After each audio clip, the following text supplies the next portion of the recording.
Now we are starting the chapter, the three orders. और इसमें हम लोगों ने क्या देखना है? Three orders means the socio economic and political changes. मतलब क्या क्या ऑर्डर वाइज क्या चेंज हुआ था वेस्टर्न यूरोप में between 9th and 16th century. यानी रोमन एम्पायर जब खत्म हो गया था, after the fall of Roman empire many groups of Germanic people from eastern and central Europe organise regions of Italy, Spain and France.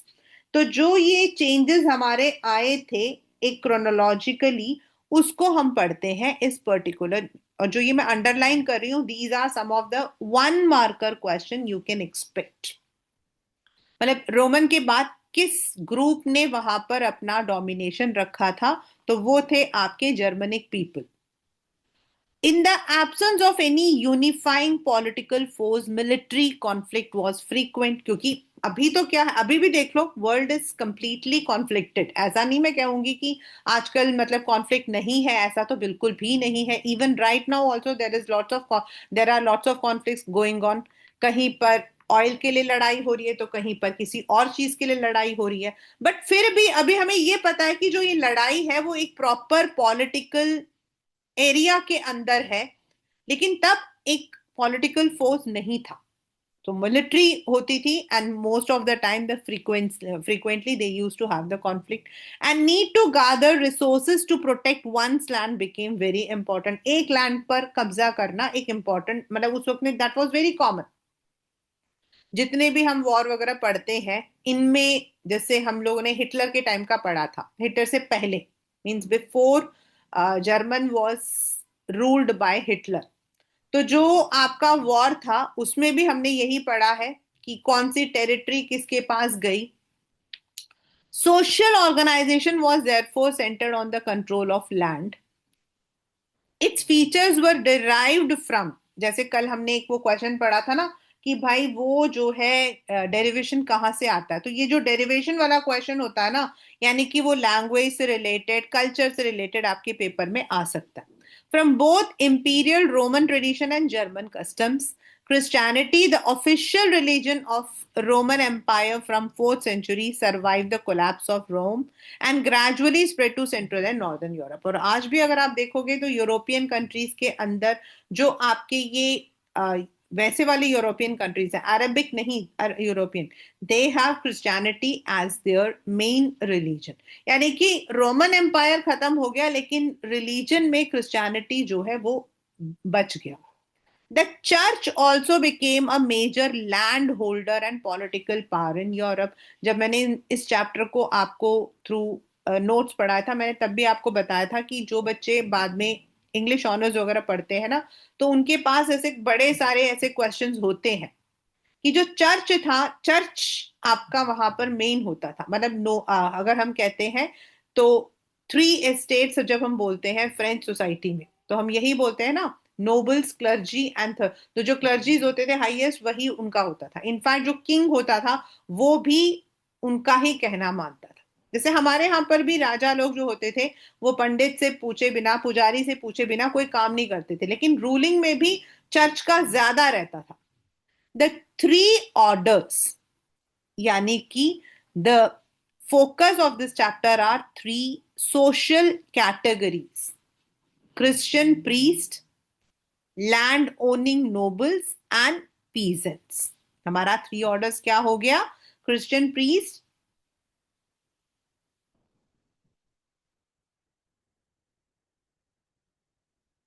the changing relation between these three groups was an important factor in shaping European history for several centuries। क्योंकि जब आपके क्लर्जीज थे तो most of the time, mostly मतलब कि हम देखें तो नोबल्स एंड देन मोनार्की जो था वो they were having the more the power.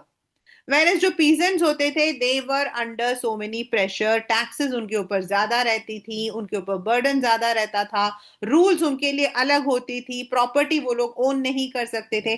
But जैसे जैसे कंट्रीज जो है वो चेंज हुई, लाइक आज हम डेमोक्रेटिक रेजिम बोलते हैं, तो ये सब चीजें हमारी नहीं है। तो द थ्री ऑर्डर्स अगर हम कहते हैं तो the three social category: the Christian priest, land owning nobles and peasants, उनका क्या रिलेशन रहा और कैसे ये रिलेशन खत्म हो गया.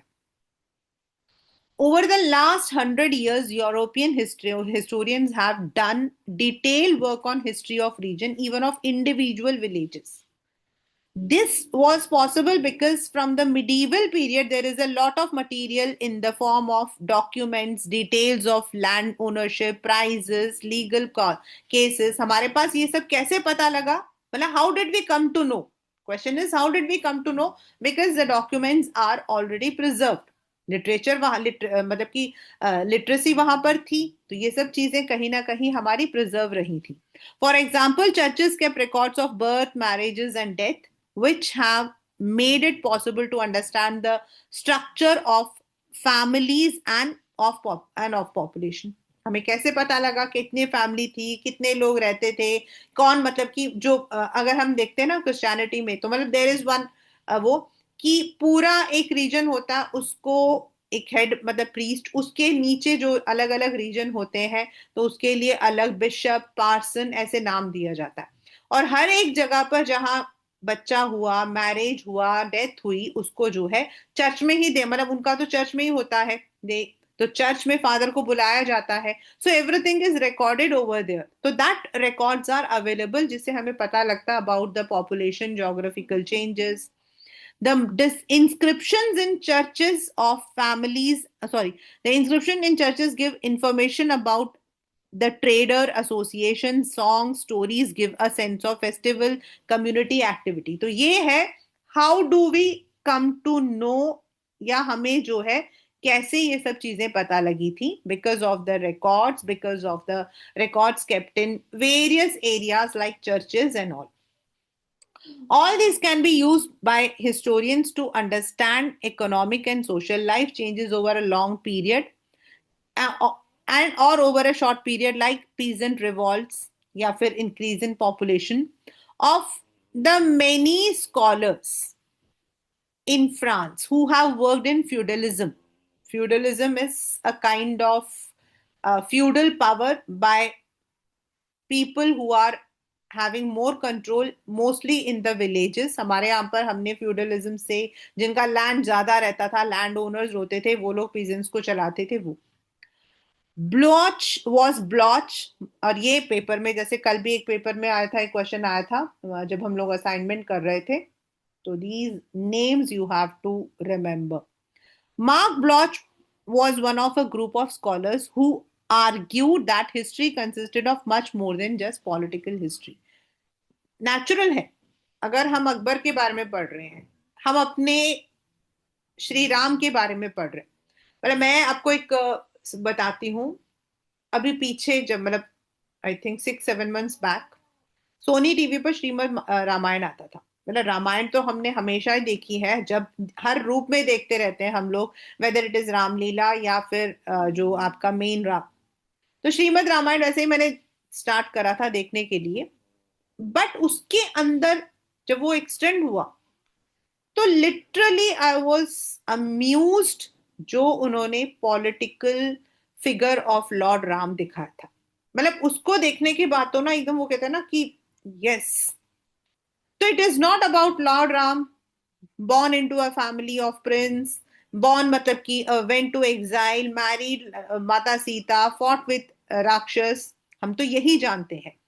लेकिन उसके अंदर उन्होंने इतना डिटेल, क्योंकि उन्होंने रामचरितमानस से लिया था, तो उन्होंने डिटेल में दिखाया था कि भगवान राम कैसे प्रिजर्व करते थे, फॉरेस्ट को कैसे कंजर्व करते थे, और अगर वुड कटर्स को फॉरेस्ट कट करने की जरूरत पड़ती थी तो वो उनको किस तरीके से समझाते थे कि कटिंग जरूरी है लेकिन कंजर्व करना भी जरूरी है. एजुकेशन, वाटर, उसके लिए उन लोगों ने कैसे पुल बनाए थे, क्या किया था, मतलब किस तरीके से.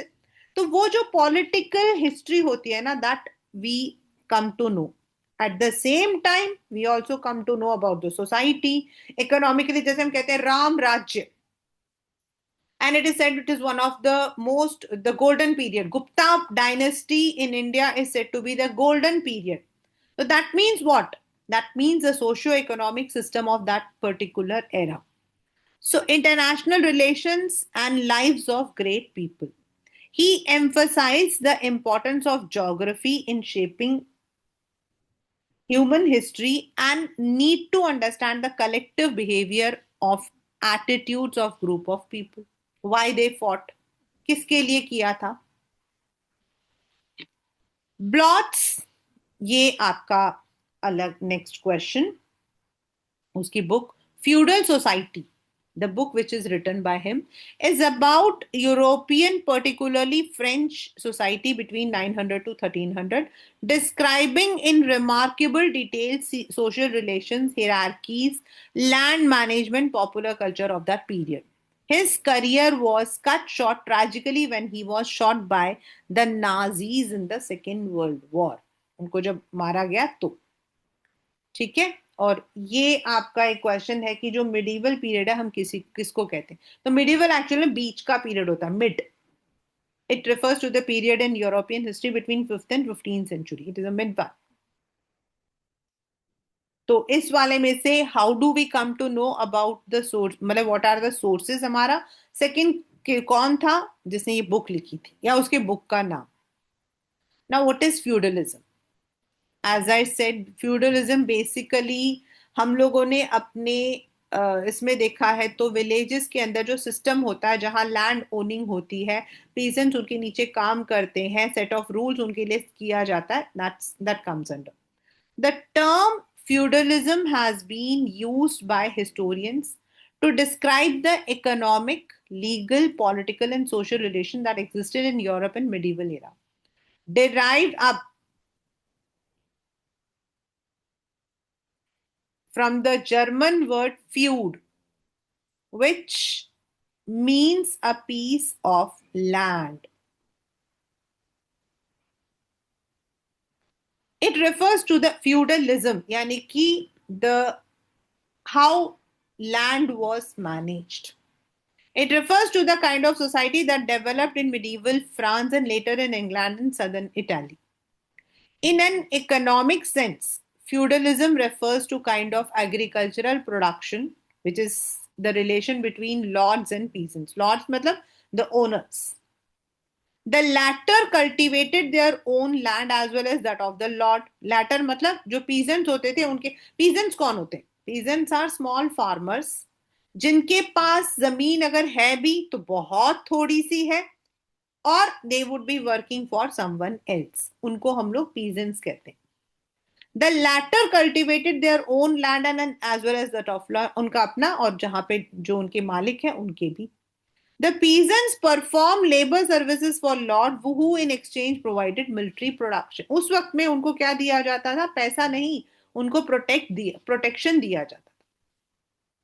They also had extensive judicial control over peasants. Already आपको मैं बता चुकी हूँ, उनके पूरे उस पर सारा कंट्रोल. हमारे यहाँ पर भी ऐसा ही था. Thus, feudalism went beyond the economic to cover the social and political aspects of life as well. अगर आप गांव के अंदर बात करोगे ना तो they would tell, ये मतलब कि this is a rule, जमींदारी के अंदर ये रूल होता है. Then they have their own system of judgment. जैसे हमारे यहाँ तो पंचायत होता था. अब तो panchayat is a third tier of government. पहले अपने आप ही होता था, जो जितने भी विलेज के बड़े लोग होते थे वही इस बात को डिसाइड करते थे. Although its roots have been traced to practices that existed in Roman Empire and during the age of French King Charlemagne, feudalism as an established way of life in large parts of Europe may be said to have emerged later in 11th century. मतलब थोड़ा थोड़ा सा Roman empire या France में भी था, लेकिन अगर हम इसको प्रॉपर सेटअप बोलते हैं तो वो हमारा बाद में 11th सेंचुरी के बाद आया.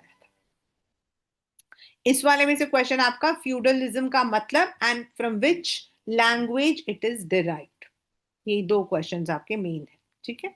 Now let us come to France and England. France आपका इस तरफ यूरोप के, और इंग्लैंड आपका जो है सी के उस तरफ. And if we talk about Europe तो they have been always connected. अभी भी आपका बस जाती है, ट्रेन जाती है, देयर इज अ बोट, मतलब सारे सर्विसेज हैं. Gaul, a province of Roman Empire, had two extensive coastlines.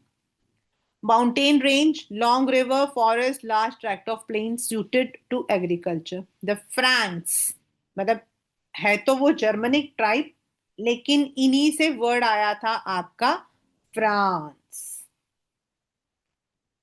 ठीक है, यहां से these are all.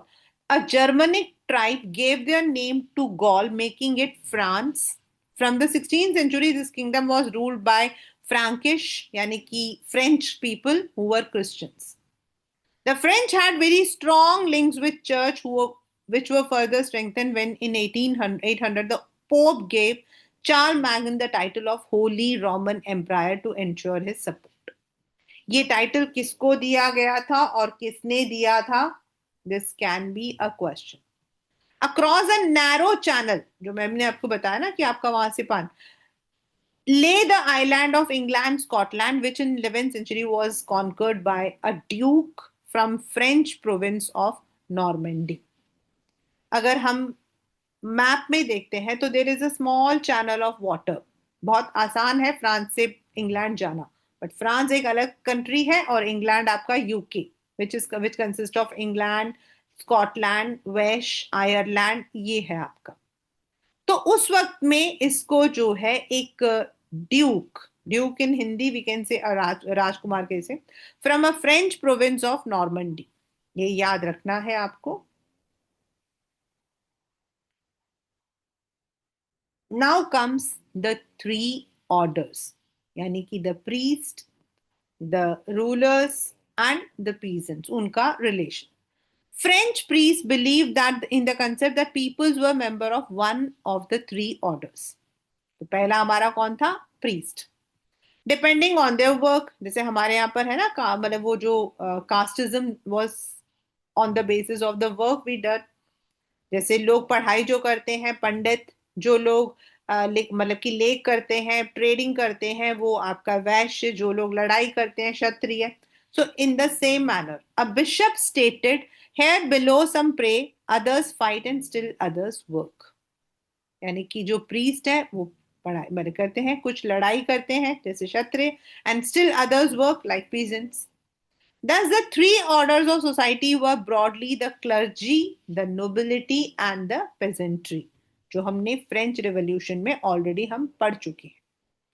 In the 12th century, Abbess of Bingen wrote, who could think of herding the entire cattle in one stable, cow, donkey, sheep, goats without difference? Therefore, it is necessary to establish difference among human beings so that they do not destroy each other. God makes distinction about his flock in heaven as on earth. All are loved by them, but there is no equality. मतलब यहां पर ये कहने की मतलब है कि clergy, Nobel और पीजेंट्री को क्यों डिवाइड किया गया? क्योंकि सब साथ में रहेंगे तो वो ऐसा लगेगा जैसे कुत्ते बिल्ली सब साथ में रह रहे हैं, और लेकिन सबकी अपनी एक पहचान है, तो सबको अपनी पहचान देनी जरूरी है। इसका ये मीनिंग है। The second order was the highest was the priest. The second order was the nobility. Nobles जो लैंड ओनर्स होते हैं, रिच पीपल होते हैं in all the way. Priest place themselves in the first order. सबसे ऊपर कौन था? आपका प्रीस्ट। देन आपके nobles. The nobility had in reality a central role in social process. This is because they control land. This control was outcome of practice called vassalage.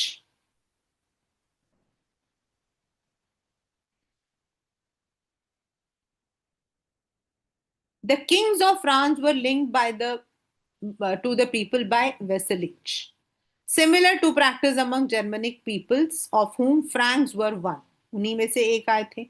The big land owners. वैसलेज क्या है ये आपको समझना है, important भी है।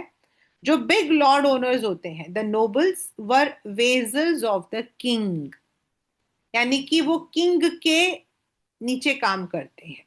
And peasants were vassals of the land owner, और जो लैंड ओनर है उनके नीचे होते हैं आपके पीजेंट्स।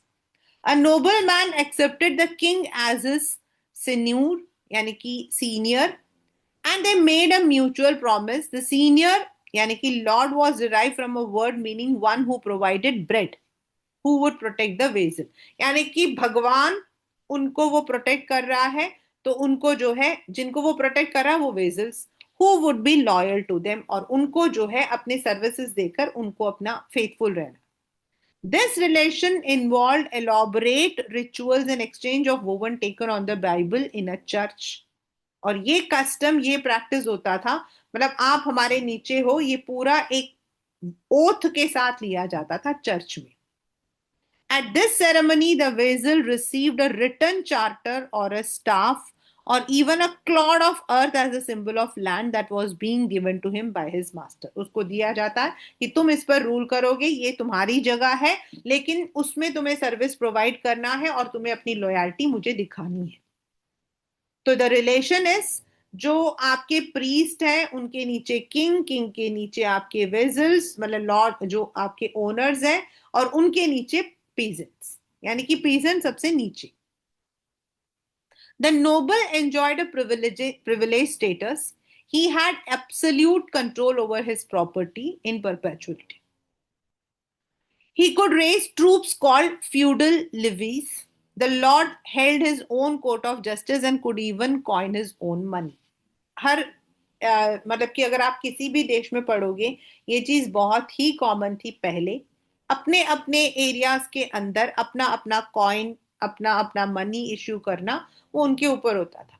हमारे यहाँ पर भी you see, you will find the coins, मतलब कि going back to Vikramaditya dynasty, Gupta dynasty करके हमें मिलता है. He was a lord of all people settled on his land. उसके लैंड में जो भी लोग थे उसका वो भगवान था. तभी हम कहते हैं राजा और प्रजा. He owned vast tracts of land which contained his own dwellings, his private field, pastures, the home field of his tenants, peasants. His house was called a manor. उसके घर को क्या बुलाया जाता था? मेनर. उसमें उसका आपका खुद का घर भी था और जो लोग वहां रहते थे उनका भी था. वो पूरा एरिया का वो ओनर था. His private lands were cultivated by peasants who were also expected to act as foot soldiers in battle when required, in addition to working on their own farms. जब भी उनको जरूरत पड़ती थी, उनको वहां पर काम करना पड़ता था. सो द थ्री, अगर हम कहते हैं ऑर्डर्स हैं, तो सबसे ऊपर आपके आते हैं प्रीस्ट, फिर हमारे आते हैं सेकंड नंबर पर the nobles, and third number पे आते हैं द पीजेंट्स. और नोबल्स की क्या था? नोबल्स जो है दे हैड द लैंड, और जो उनका सिस्टम था दैट वाज कॉल्ड एज वेसलेज, जिसके अंदर जो बिग लैंड ओनर्स होते थे द नोबल्स, वो लोग जो है राजा के नीचे होते थे, और जो उनके नीचे काम करते थे पीजेंट्स, वो उनके वेसलेज होते थे. And they had an agreement. उन्हें क्या क्या करना उसका एक अग्रीमेंट होता था. उनको लैंड दिया जाता था और उनको बोला जाता था इसके बदले आपको ये सर्विस प्रोवाइड करनी है. So that depended, and this entire agreement would be taken in a church. एक proper written document के through इसको किया जाता था. So that is how the order, three orders जो है वो आपका hierarchy में आता था. Right? In the next we would be definitely dealing with the manorial, यानी कि जो मेनर है, मेनर उसका घर है, वो क्या है. Then knights, एक तरफ से जो लड़ते हैं. देन द फर्स्ट ऑर्डर को, ये सारे जो ऑर्डर्स हैं उनके अंदर जो जो लोग हैं उनके बारे में हम लोग पढ़ेंगे in detail. In the tomorrow's class only I will be taking up this one. ठीक है.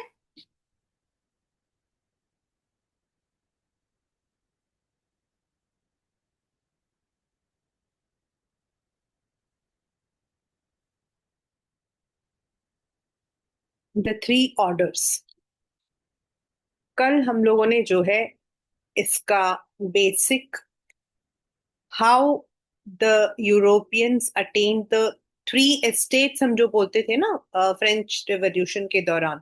So this is the same thing, the three orders, यानी कि orderly hierarchical settlement of the people जो वहां रहते थे. तो हमने कल द थ्री ऑर्डर्स में ये पढ़ा था. द सेकंड ऑर्डर नोबिलिटी पढ़ी थी. नाउ इन नोबल्स हम लोगों ने पढ़ा था कि देवर रिच लैंडलॉर्ड्स, जिनके घर को हम मेनर्स बोलते थे. So what is the manorial estate, मतलब वहां पर कैसा होता था, how did they control. A lord has his own manor house. उसके घर का नाम मेनर था. जैसे जो ड्यूक्स होते थे, उनको हम, उनके घरों को हम केजल बोलते हैं, उसी तरीके से हम हिंदी में बोलते हैं ना उनके महल. He also controlled villages. Some lords controlled hundreds of villages where peasants live. उनके नीचे जितने peasants रहते थे वो सारे उनके अंडर ही होते थे। जैसे हमारे यहाँ पे जमींदारी सिस्टम होता है, similar. A small manorial estate could contain a dozen family while larger included 50 or 60। मतलब एक छोटे के नीचे 12-13 फैमिलीज का घर हो सकता है, छोटा गांव, और बड़े के साथ में बड़ा। Almost everything needed for daily life was found on the estate. Grain was grown in the field. Blacksmith, carpenter maintained the implements and repaired his weapons, while stone masons looked after his buildings. Women spin and wove fabric and children worked in the lots wine presses। मतलब इस तरीके से वो control करता था। वहां पर जो मेजन्स होते थे, जो घर बनाते थे, औरतें होती थी, फैब्रिक करती थी, बच्चे होते थे, वो लोग वाइन प्रेस में, यानी कि जहां पर आपकी वो वाइन बनता वहां। The estate had extensive woodlands and forests where the lots hunted. They contained pastures where his cattle and his horses grazed। एक तरफ से आप कह सकते हो कि पूरा राजा था वो। मतलब उसके पास गांव भी था, उसके पास फॉरेस्ट भी था, उसके पास पेस्चर लैंड भी था, सब कुछ था। There was a church on the estate and castle for defense। From the 13th century, some castles were made bigger for use as a resistance for knights family। अभी आपको मैंने बताया था ना कि कुछ जो नाइट्स वगैरह होते हैं वो लोग कैजल्स में रहते हैं, बड़े बड़े। एडिनबर्ग का कैसल है, बहुत सुंदर है, बहुत सुंदर होता है। And in fact, in England, castles were practically unknown before Norman conquest and developed as centers of political admin and military power under the feudal system। पहले पहले तो शुरू में ऐसा ही था, बाद में ही आपका था। यू गो टू, मतलब if you visit over there या आप वहां की हिस्ट्री पढ़ते हो तो आप इन सबको पढ़ते हो। The manor could not be completely self-sufficient because salt, milestones, and metalware had to be obtained from outside sources। Maximum उनके पास में होता था, बट कुछ चीजें उनको बाहर से मंगवानी पड़ती। Those lords who wanted a luxurious style and were keen to buy rich furnishing, musical instrument, ornament not locally produced had to get these from other। यानी कि ट्रेड भी होता था, बिजनेस भी होता था, एक जगह से दूसरी जगह जाते थे। तो अगर आपके पास में क्वेश्चन आता है, मतलब बहुत कम है चांसेस, बट अगर क्वेश्चन आता है कि उसका कंट्रोल कैसा होता था या फिर लॉर्ड के लाइफस्टाइल को डिस्क्राइब करो, तो आपको करना है कि जो लॉर्ड होते थे उनके नीचे जो है बहुत सारे गांव होते थे। उन्हीं गांव के अंदर जो है सब कुछ आपका प्रोड्यूस होता था, जो भी उनके मतलब कि जो भी ग्रेन्स वो लोग ले रहे हैं, कपड़े जो वो पहन रहे हैं, जो लकड़ी वो यूज कर रहे हैं, जो बिल्डिंग हो रही है, सब कुछ। कुछ चीजें जो है that which were not available locally, वो लोग दूसरी दूसरी जगहों से करते थे। So that is manorial estate. The question can be write a short note on manorial estate. तो आपको इसमें यही वाला लिखना है कि मेनर उन चीजों को कैसे करता है। If you have read it properly, अगर आपको अच्छे से याद हो गया है या फिर आपको समझ आ गया, तो आप इसको अपनी लैंग्वेज में लिख सकते हो आंसर्स में। देयर इज नो नीड कि आपको वर्ड टू वर्ड लिखना। Now the knights, K is silent over here. Knights को हम लोग कह सकते हैं सिपाही, जैसे मतलब वो करते हैं, आर्मर्स वगैरह पहन के रहते हैं ये लोग। From the 9th century, there were frequent localized wars in Europe। The amateur peasant soldiers, amateur मतलब जो नौसिखा हैं, जो जस्ट लर्न कर रहे हैं, अनएक्सपीरियंस्ड है, they were not sufficient and good cavalry was needed। पूरा एक आर्मी, cavalry means आर्मी की जरूरत होती थी। So this led to the growing importance of new section of people, the knights। और इसी वजह से ये जो लोग हैं सिपाही लोग, इनका आविष्कार हुआ बोल सकती हूँ। This they were link to the lords just as the latter were link to the king. जैसे लॉर्ड्स किंग के नीचे थे, इनके नीचे नाइट्स होते थे। भाई पीजेंट्स तो होते थे, पीजेंट्स काम करते थे। They were the lords give the knight a piece of land called fief. ये आपका 1 marker question. And promise to protect it. The fief could be inherited. It extended to anything between 1,000 to 2,000 acres or more, including a house for the knight, his family, a church। मतलब एक पूरा का पूरा आप सकते हो एक छोटा सा गांव उसको दिया जाता था फॉर दिस पर्पस, जो नाइट्स होते थे।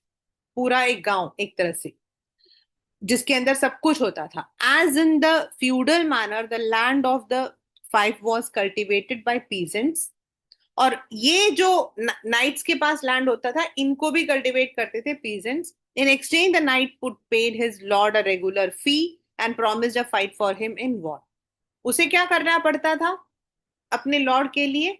उसको जब भी लड़ाई में जरूरत हो उसे लड़ने के लिए जाना पड़ता था, और जो उसको जमीन जायदाद दी गई है उसके लिए उसको टैक्सेस देने पड़ते थे, या कह सकते हो फीस देना पड़ता. To keep up their skills, they spent time each day fencing and practicing tactics with dummies. A knight might serve more than one lord, but his foremost loyalty was his own. हो सकता है कि वो दो तीन Lord's के नीचे काम कर रहा हो, लेकिन जिसका मेन है उसी के लिए उसकी लॉयल्टी होती थी. यानी कि अगर वॉर है, जिसने उसको सबसे पहले रखा है वो उसी के लिए लड़े. और बाकी टाइम उसका क्या काम होता था? अपने हुनर को और तेज करना, डमीज के साथ लड़ाई करके अपने आप को फिजिकली स्ट्रांग करना. In France from the 12th century, minstrels traveled from manor to manor singing songs which told stories partly historical, partly invented about brave kings and knights. जो लोग गाना गाते हैं ना, जो गाने बजाने वाले मिन्स्ट्रल्स होते हैं, गाना बजाने वाले. In an age when not too many people could read and manuscript were few, these traveling bards were very popular. उस जमाने में आपके ना तो रेडियो था, ना टीवी था, ना न्यूज़पेपर था, लोग इतने पढ़े लिखे तो थे नहीं. लेकिन इन्हीं के वजह से, इनके फोक सॉन्ग्स की वजह से ही हमें उन सब के बारे में पता लगता. How do we come to know about the knights and the kings, या फिर about the manor? So it is through the songs that were sung by the minstrels from one place to another. Many manors had a narrow balcony above the large hall where people of manor gathered for meals. This was the minstrels' gallery from where singers entertained nobles while they feasted. आपने उसमें movies वगैरह में देखा होगा, balcony में वो लोग नाच गाना कर रहे हैं और जो नीचे लोग हैं वो सब पार्टी कर रहे हैं. तो वहां पर ये लोग देखते थे, और जब वो एक जगह से दूसरी जगह पर जाते थे तो गाना बजाकर वो इन चीजों को बताते, और इसी तरीके से कई चीजें हमारी रिकॉर्ड भी हुई. तो इन अनदर वर्ड, अगर हम नाइट्स के बारे में बात करते हैं, तो नाइट्स जो थे वो थे आपके लॉर्ड के नीचे काम करने वाले सोल्जर्स, जो प्रोटेक्ट करते थे at times of war. And जो नाइट्स था उसको दिया जाता था, उसको नाइट बनाने के लिए उसको जमीन जायदाद सब कुछ दी जाती थी, सामान वगैरह सब, पूरा एक गांव की तरह. वो उनको संभालने के लिए अपने नीचे पीजेंट्स रखता था. एंड अपने जो उनके जो पीजेंट्स हैं वो जमीन को जो है they use to harvest, while he would pay a fee to the lord for maintain for getting that. Plus जब लड़ाई होती तो ही वुड गो. बाकी जो मेनर्स हैं, नाइट्स हैं, इनका एंटरटेनमेंट होता था थ्रू द मिन्स्ट्रल्स, जो कि एक गांव से दूसरे गांव जाते थे, गाना बजाते थे, और इसी के थ्रू हम लोगों को जो है कई चीजों का मतलब we have come to know about many things. Right now the first order, the clergy. Clergies कैसे रहते थे? As I have already told you many times कि church had a very prominent position in the Europe. मतलब अगर आप renaissance period पढ़ते हो in English literature, या उससे पहले का पीरियड पढ़ते हो, तो you will find that church imposed all kinds of moral and political obligations on the people.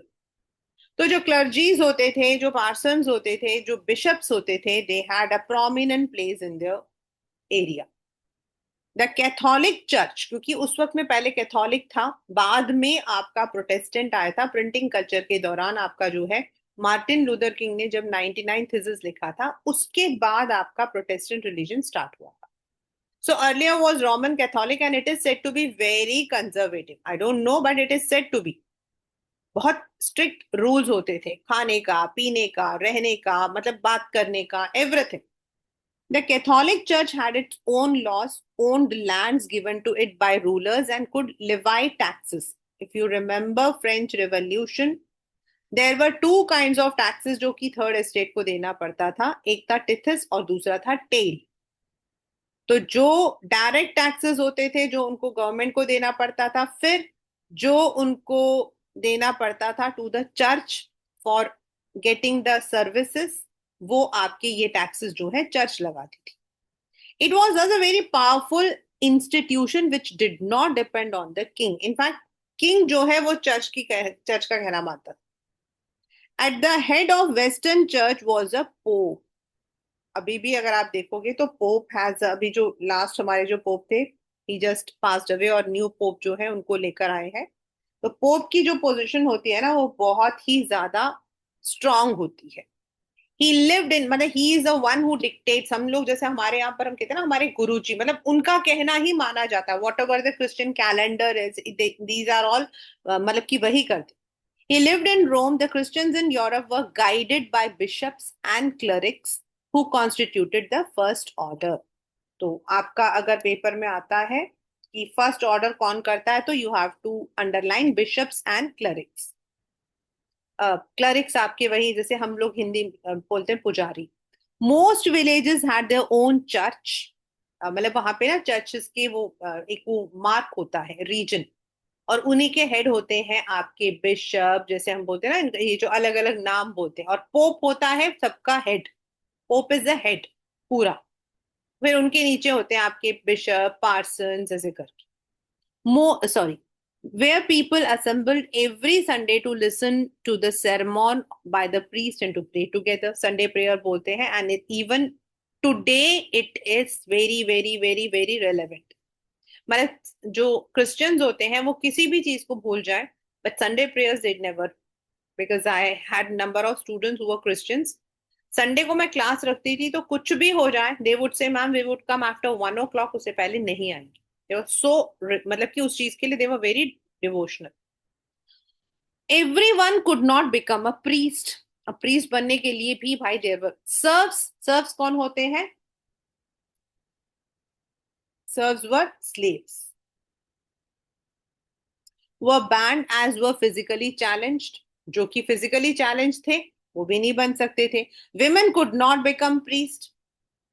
men who became priest could not marry. वो अभी भी है आपका. nuns priest जो होते हैं they normally don't get married. in fact इसका ना एक बहुत, nuns and monks, हम लोग nuns and monks बोलते हैं. जब हम लोग चेंज द जेंडर बोलते हैं ना इंग्लिश के अंदर, सेकेंड क्लास में पढ़ाते हैं, तो nuns होती हैं women who could not but they could serve. bishops were the religious nobility. Like lords who owned and landed estate, the bishop also had the use of vast estate and lived in grand palaces. The church was entitled to be the 10th share of whatever peasants produced from their land over the course of year called tithe. अभी आपको मैंने बताया था ना कि उनको दो वो देने पड़ते थे, टिथ एंड टेल.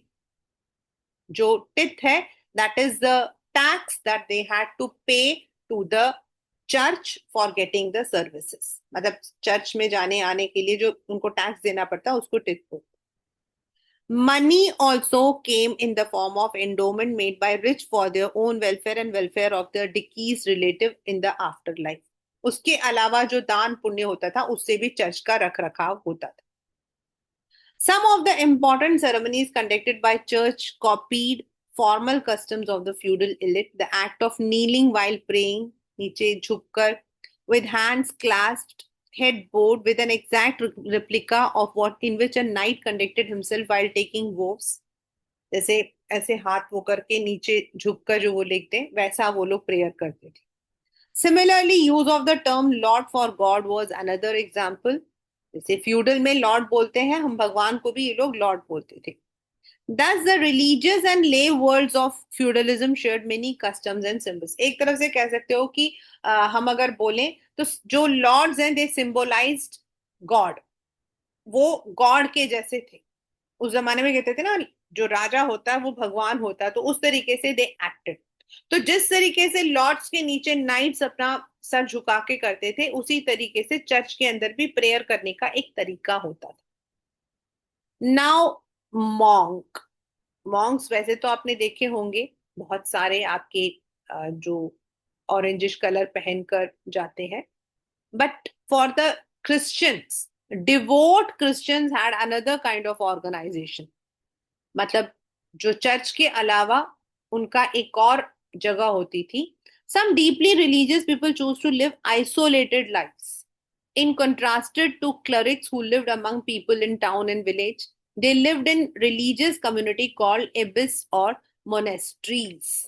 जैसे हमारे यहाँ होता है ना, सन्यासी लोग जो होते हैं वो लोग उसमें रहते हैं, अलग से केव्स वगैरह में रहते थे, उसी तरीके से जहां पर ये लोग रहते हैं उसको मोनास्ट्रीज बोलते थे। Often very far from human habitation, जैसे हमारे यहाँ हिमालय में जाकर रहते हैं लोग। Two of the very well-known were established by Saint Benedict in Italy and Cluny in Burgundy. ये आपको याद रखना है। मतलब ये वो दो मोनेस्ट्रीज हैं जो बहुत ही फेमस है, जहां पर आपके वो लोग रहते थे जो भगवान के लिए, जैसे हमारे यहाँ होता है ना आश्रम बोलते हैं, सेम आश्रम बोलते हैं वैसे। और ये आश्रम जो है वो मंदिर से अलग होता है, दूर होता है वैसे। Monks stood vows to remain in the abbey for rest of their lives and to spend their time in prayer, study and manual labor like farming. ये लोग बिल्कुल अपनी जिंदगी जो है they devoted to the service. Unlike priesthood, this life was open to both men and women. Men became monks and women nuns. But ये था कि they normally did not marry. ये लोग marry नहीं करते. In Kerala you have a number of people who are girls में nuns बनती हैं, but उसका बड़ा प्रोसीजर बड़ा तगड़ा होता है। Means if you even if you have a, मतलब कि कुछ भी आपने कुछ गलत किया हो, मतलब आपके दिल में भी वो चीज नहीं आनी चाहिए कि यू वांट टू मैरी, तब वो नन्स बनते। Except in a few cases, all ABs were single sex communities. That is, there were separate ABs for men and women. Like priests, monks and nuns did not marry. ये तो एक बहुत ही known factor है।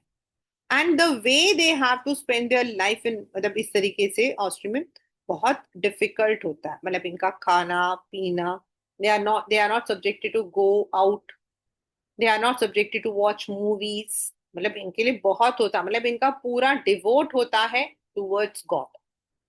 From small communities of 10 or 20, monasteries grew to communities of several hundred with large building, landed estate with college, hospitals, schools। जैसे आपके हमारे यहाँ पर जो है मदर टेरेसा ने खोला था,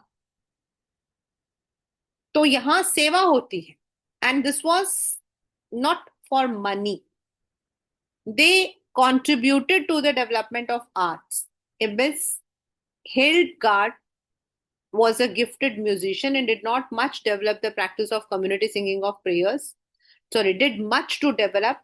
From the 13th century, some groups of monks called friars choose not to be based in a monastery but move from one place to another, preaching people and living on charity.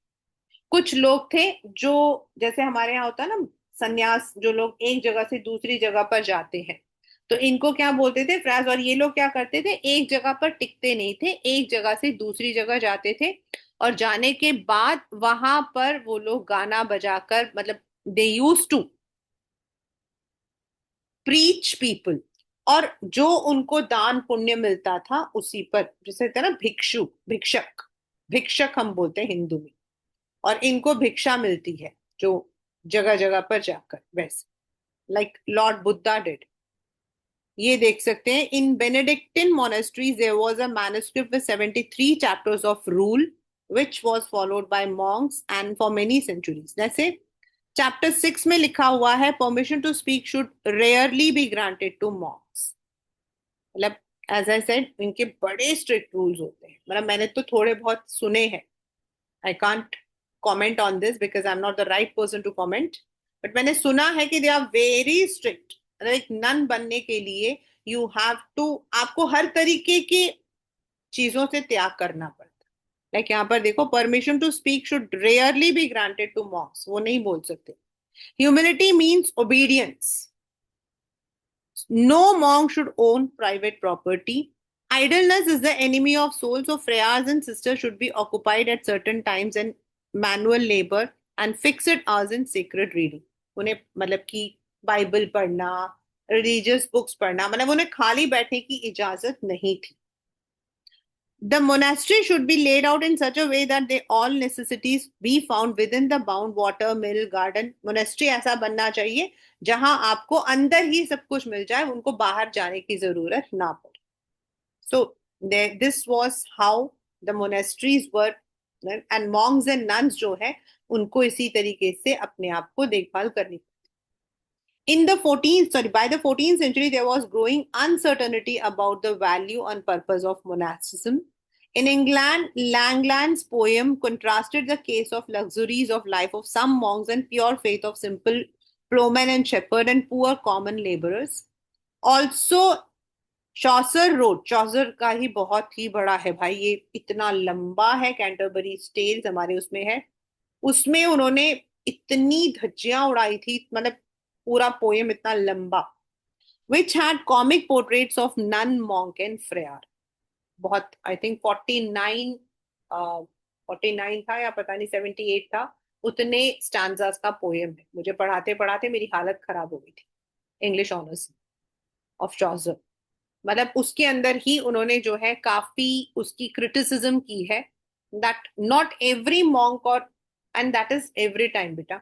अभी हम लोग pure पंडित या pure priest को ढूंढने जाए, जैसे पहले कहते थे, मेरी मदर मुझे बताती थी कि in the earlier times priest का मतलब, अगर प्रीस्ट हमारे घर आकर खाना खा रहा है, whatever the position is, he और she, he was not suppose to eat at night, शाम को. आजकल कौन देखता है? तो over the period things changed. So this is how जो religion था, it, clerics जो थे, clergies जो थे, they had the role. सबसे ऊपर आते थे आपके popes, popes के नीचे आपके चर्च के priest, bishops.